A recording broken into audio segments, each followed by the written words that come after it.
আসসালামু আলাইকুম ওরহমাতুল্লাহি ওবারাকাতুহু। প্রিয় শিক্ষার্থী বন্ধুরা, এতক্ষণ আমরা ভিউ এর বেসিক বা বেস বিষয়গুলো নিয়ে আলোচনা করলাম।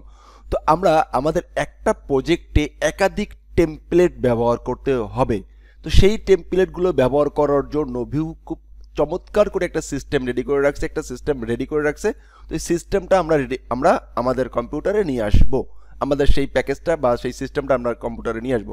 তো চলুন সেটা কিভাবে নিয়ে আসতে চাই বা সে যেটা তৈরি করে সেটা কিভাবে আমরা ব্যবহার করব। তো সমস্ত সুন্দর করে সে স্কেল আপ করে রাখছে, সেই বিষয়টা আমরা ব্যবহার করব। তো আমরা যদি আমাদের এই প্রজেক্টটাকে যদি ওপেন করি, তাহলে আমরা আমাদের এটা সিডিএন দিয়ে ওপেন হচ্ছিল, কি দিয়ে ওপেন হচ্ছে, সিডিএন দিয়ে ওপেন হচ্ছে বা কাজবাজ করতেছে, রাইট রাইট। এখন আমরা যেটা করতে চাই বা করব তা হলো যে আমরা আমার প্রথমে কম্পিউটারের হলো যে ইটা আছে কিনা, মানে যে কম্পোজারটা সেট আপ দেওয়া আছে কিনা সেই জিনিসটা দেখব। যদি আপনার কম্পিউটারে কম্পোজারটা সেট আপ দেওয়া না থাকে, তাহলে গেট কম্পোজার থেকে ডাউনলোড, এই যে কম্পোজার থেকে ডাউনলোডে ক্লিক করে এটাকে আমরা কি করে নিতে হবে, আমাদেরকে ডাউনলোড করে সেট আপ দিয়ে নিতে হবে এই ফাইলটা, রাইট রাইট। এরপরে যেটা করতে হবে সেটা হলো যে নোড জেএস যেটা আছে, নোড জেএসটাকেও আপনাকে ডাউনলোড করে কম্পিউটারে সেট আপ দিয়ে নিতে হবে। এই দুইটা ফাইল যখন আমার কম্পিউটারে ডাউনলোড করে সেটআপ নেওয়া হয়ে যাবে, তাহলে আমাদের স্টেপ শুরু হয়ে যাবে। এখন আমরা npm কমান্ডের মাধ্যমে আমরা আমাদের কম্পিউটারের সিস্টেমে থেকে হলো যে প্রজেক্টটাকে ডাউনলোড করে নিব। তো প্রজেক্টটাকে ডাউনলোড করার জন্য আমরা কমান্ড মোড ব্যবহার করব। কমান্ড মোড ব্যবহার করে npm initialize view @latest view npm initialize view latest এইটা লিখে এখানে আমাদের প্রজেক্টটা ইনিশিয়ালাইজ হয়ে যাবে। তো প্রথমে একটা একটা পপ আপ আসবে, বলে প্রজেক্টের নাম কি, প্রজেক্টের নাম দাও। তো আমি প্রজেক্টের নাম দিলাম মামুর জোর দেন ইন্টার।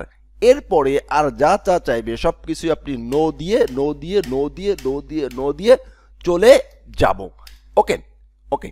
এরপরে দেখেন একটা ফাইল এইখানে আমার তৈরি হয়ে গেছে, এখানে একটা ফাইল তৈরি হয়ে গেছে। এখন যদি এই ফাইলটাকে আমরা ওপেন করে এই ফাইলটাকে আমরা আমাদের ভিএস কোডে ওপেন করছি। এখন ভিএস কোডে ওপেন করার সাথে সাথে আমরা একটা জিনিস খেয়াল করব, যেহেতু আমি ভিউ নিয়ে অনেক দিন ধরে কাজ করতেছি, সেহেতু আমার একটা এক্সটেনশন আছে, বাট আপনারা কিছু ভিউ এর এক্সটেনশন সেট আপ দিয়ে নেবেন। VOL এর ভোলার এই এক্সটেনশনটা মাস্ট বি সেট আপ দিয়ে নেবেন। তো এই এক্সটেনশনটা অবশ্যই আমার সেট আপ দেওয়া আছে, তো বিধায় এই যে ইনস্টলেশন, এখান থেকে ইনস্টল ভার্সনে ইনস্টল দিয়ে নেবেন। এটা না গেলে একটা নম্বর অপশন। 2 নম্বর অপশন কি, 2 নম্বর অপশন হলো যে আমরা এটাকে যদি একটু ওপেন করি আবার, তাহলে আমরা দেখতে পাবো যে এইখানে কিছু ফাইল তৈরি হয়ে আছে। এখানে আমরা দেখতে পাচ্ছি যে আমাদের SRC নামে একটা ফোল্ডার তৈরি আছে। ওকে, এরকম অনেক কিছু আছে। ইন্ডেক্স নামে একটা ফাইল তৈরি আছে, দেখেন এই ইন্ডেক্স নামে একটা ফাইল তৈরি হয়েছে। ওকে, এই যে এই একটা, তারপরে কি অ্যাপ্লিকেশন আইডি আছে, এইখানে সবকিছু মূলত শো হচ্ছে। এখন আরেকটা কাজ আমার বাকি আছে, আমাদেরকে কম্পোজারটা ইনস্টল দিতে হবে। তো কম্পোজারটা ইনস্টল দেওয়ার জন্য আমরা টার্মিনাল মোডটা ওপেন করে নিব। আমরা লিখব একটু আসছি নাকি টার্মিনাল মোডটা, npm কি ইনস্টল npm ইনস্টল দেওয়ার মাধ্যমে আমরা কম্পোজারটা ডাউনলোড মানে ইনস্টল দিয়ে নেব। এখানে দেখবেন node_mood। ওকে, এখানে একটা ফোল্ডার চলে আসবে, সেই ফোল্ডার সমস্ত জেসন ফাইল টাইল অনেক কিছু এখানে অ্যাড হয়ে যাবে। একটু দেখতেছি সব কিছু চলে আসবে, একটু আসুক। এই দেখেন নোড মডিউল চলে আসছে, এখানে সমস্ত মডিউল এখানে অ্যাড হয়ে গেছে। নোডের সমস্ত মডিউল এখানে অ্যাড হয়ে গেছে। নোড কিভাবে কাজ করবে না করবে 6-17 সব কিছু এখানে চলে আসছে, রাইট রাইট। এখন আমরা যেটা করব, তাহলে এটাকে আমরা একটু এবার রান করে দেখব, আমাদের প্রজেক্টটা ঠিকঠাক কাজ করতেছে কিনা সেটা রান করে দেখব।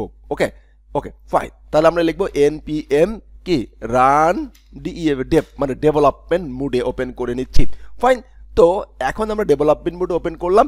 এইখানে দেখতে পাবো যে একটা পোর্ট চলে আসছে লোকাল হোস্টের পরে, রাইট।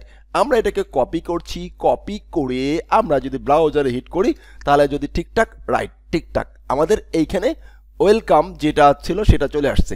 এই ফাইলগুলো কিভাবে পাইলো, রাইট না, রাইট। আমার কাছে মনে হয় এই কিভাবে পাইলো এই জিনিসটা আমি নেক্সট পার্টে দেখাই এবং ফাইল স্ট্রাকচারটা বলে দিতে চেষ্টা করি।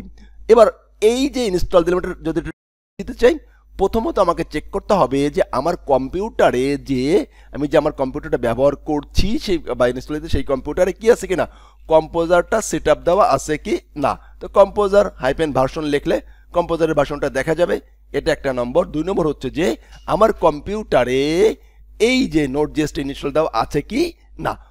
এই দুটো জিনিস ইনস্টল আমরা চেক করে নিয়ে আমরা ইনস্টল দেব কি কমান্ডের মাধ্যমে। আমরা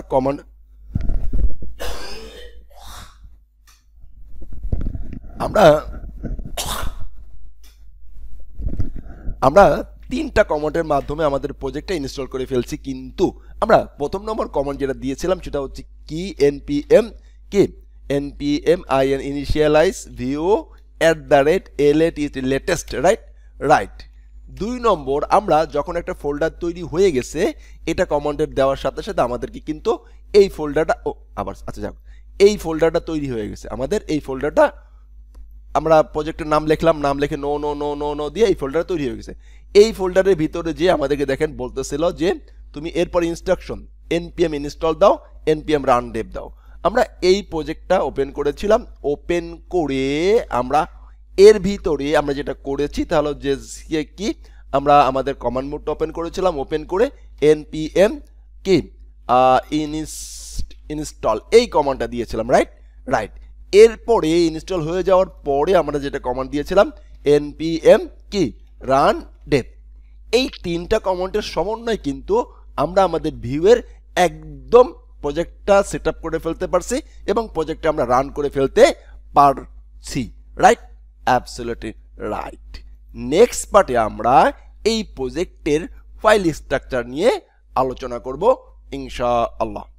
আসসালামু আলাইকুম ওয়া রাহমাতুল্লাহি ওয়া বারাকাতুহু।